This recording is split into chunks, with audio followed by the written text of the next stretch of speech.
Pada video ini saya akan meresensi sebuah buku yang berjudul Jafit Nama Kitab Keabadian karya Muhammad Iqbal.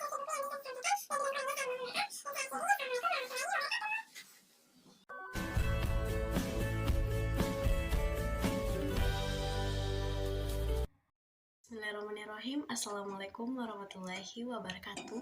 Perkenalkan, nama saya Udria. Saya dari kelompok 1 kelas TP5 Prodi PAI.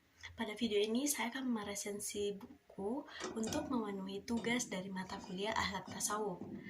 Baik, sebelum lanjut jangan lupa like and comment video ini ya. Nah, pada video ini saya akan meresensi sebuah buku yang berjudul Jafit Nama Kitab Keabadian karya Muhammad Iqbal. Nah, baik, pasti teman-teman sekalian pasti bertanya-tanya, buku ini mengisahkan tentang apa sih? Buku ini membahas tentang apa? Nah, buat kalian yang penasaran, tonton video ini sampai habis ya. Nah, buku Jafit Nama ini adalah buku yang ditulis oleh seorang penyair yang berasal dari Pakistan. Dia merupakan penyair nasional. Selain itu, dia juga merupakan ahli hukum, eseis, dan filsuf. Buku Jafit Nama ini beliau tulis untuk anaknya atau putranya, yaitu Jafit. Nah, Jafit itu sendiri dalam bahasa Persia berarti keabadian. Buku novel ini merupakan buku yang diterbitkan oleh PT Mizam Pustaka pada bulan September 2021. Buku ini merupakan buku cetakan pertama pada tahun 2021. Harga kisaran dari buku ini yaitu 85.000. Buku ini terdiri dari 177 halaman dan cover warna dari buku ini adalah warna biru langit dan sedikit ada corak warna biru tua. Di belakang buku ini terdapat sinopsis singkat mengenai buku ini. Dan sinopsis ini akan saya baca. Mi'raj sebagai pengalaman spiritual lebih sering hadir bukan hanya dalam kehidupan sehari-hari, melainkan dalam bayangan atau pikiran kita. Buku Jafit Nama ini adalah gambaran tentang perjalanan ke langit yang terinspirasi oleh Mi'raj Nabi Muhammad SAW. Dalam perjalanannya, Nabi Muhammad SAW berjumpa dan berbincang dengan Nabi terdahulu sebelum puncaknya ia bertemu dengan Tuhan. Nah, Jafit Nama ini merupakan imajinasi penulis untuk melakukan perjalanan spiritual intelektual yang terinspirasi dari pengalaman Mi'raj Nabi. Novel Jafit Nama ini bukan sekedar pengembaraan ide atau imajinasi yang liar serta bebas tanpa berjangkar pada realitas. Lewat karya ini, penulis justru menemukan ruang yang luas untuk mengeksplorasi berbagai ide besar yang selama ini menjadi isu-isu penting di ranah spiritualitas dan intelektual manusia sepanjang sejarah. Nah, selama berabad-abad, Mi'raj Nabi telah menginspirasi para sufi dan penulis muslim untuk mengeksplorasikan tema perjalanan spiritual.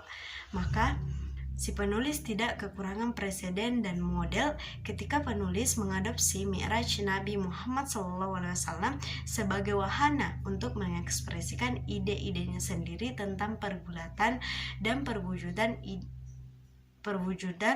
diri seorang muslim. Penulis memilih Jalaluddin Rumi atau yang biasa kita kenal dengan nama Rumi. Ia adalah salah satu tokoh sufi dan merupakan seorang penyair dari Persia. Ia memilih Rumi sebagai pemandu perjalanannya karena ia adalah seorang penyair yang gaya puntik dan ide-idenya sangat si penulis kagumi. Adapun figur yang penulis jumpai dan ajak berbincang dalam perjalanannya itu bukanlah para nabi sebagaimana yang terdapat dalam Mi'raj Nabi Muhammad SAW, melainkan tokoh-tokoh penting dalam sejarah Islam khususnya pada periode belakangan. Nah, maka pada novel ini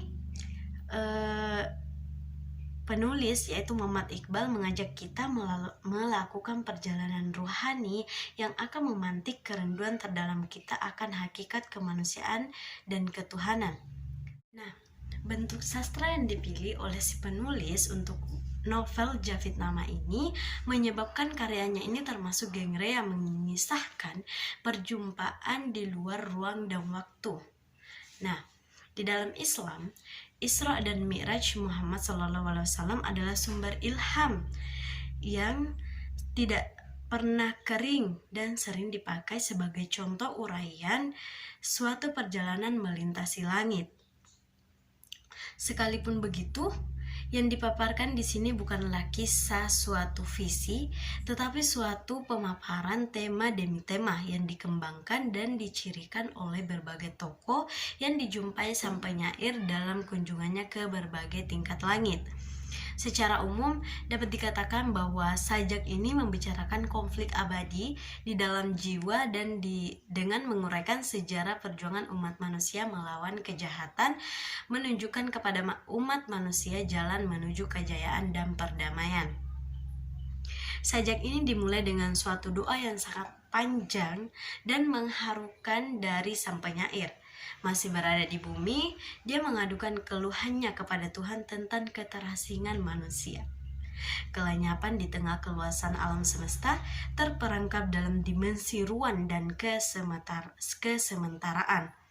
Bagaimana dia akan sampai di hadirat ilahi yang selalu jadi tujuan seluruh hasrat dan kerinduan. Itulah resensi buku yang bisa saya sampaikan. Lebih dan kurangnya saya mohon maaf, dan saya akhiri. Assalamualaikum warahmatullahi wabarakatuh.